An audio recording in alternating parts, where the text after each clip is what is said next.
매출 100억 원대 유명식당 대표 살인사건, 범인 정체가 말도 안 돼 용영 3.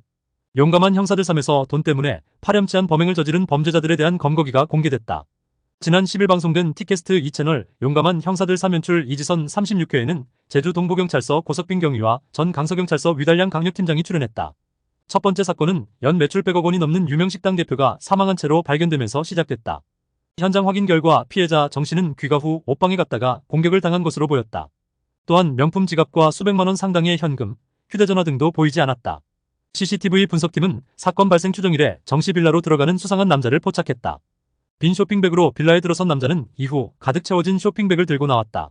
남성은 택시를 타고 이동했는데 그 과정서 무려 2번이나 환복을 했고 이후 차량으로 발걸음을 옮겼다. 차량 및 승선, 통화 기록을 조회한 결과 차에 타고 있는 이는 40대 여성이고 탑승한 남성은 남편 임 씨였다. 임 씨의 통화 내역을 확인했더니 범인을 꼭 검거해달라며 눈물을 흘렸던 식당의 관리이사 최 씨가 나왔다. 최 씨는 정 씨와 교제 중이던 남자친구이기도 했다. 사기 전범한 오범이었던 최 씨는 문서를 위조해서 정 씨에게 문중의 땅을 팔기도 했다.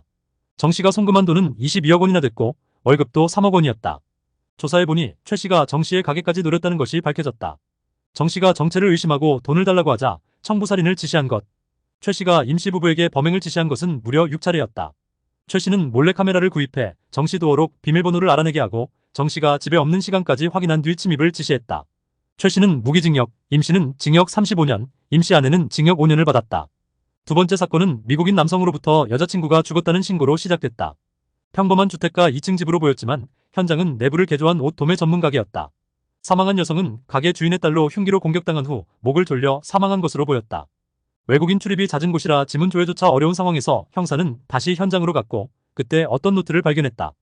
판매 장부였는데 사건 발생 전날 적힌 것으로 보인 종이가 찢겨 있었다.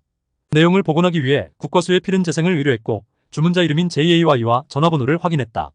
범인 JAY는 나이지리아인으로 범행 이후에도 해당 전화를 사용했다. 또 가게에서 훔친 수표로 택시를 타면서 위치를 파악할 수 있었다. JAY가 휴대전화를 개통한 매장 직원에 따르면 당시 나이지리아 사람들은 요금을 아끼기 위해 전화를 걸 때는 공중전화를 사용했다. 이에 따라 수사팀은 휴대폰 신호가 잡히는 공중전화 10곳을 선정해 잠복 근무에 돌입했다. 3일째 되는 날 JAY를 검거했다. 그의 집에서 범행 도구인 과도와 피해자의 혈흔이 묻은 옷도 발견했다. 그는 돈은 없고 사고 싶은 게 많았다면서 훔친 돈으로 가방과 신발을 샀다고 말했다. 한국 형사법이 적용돼 JAY는 무기징역을 선고받았다. 용감한 형사들 3는 매주 금요일 밤 8시 40분에 방송된다.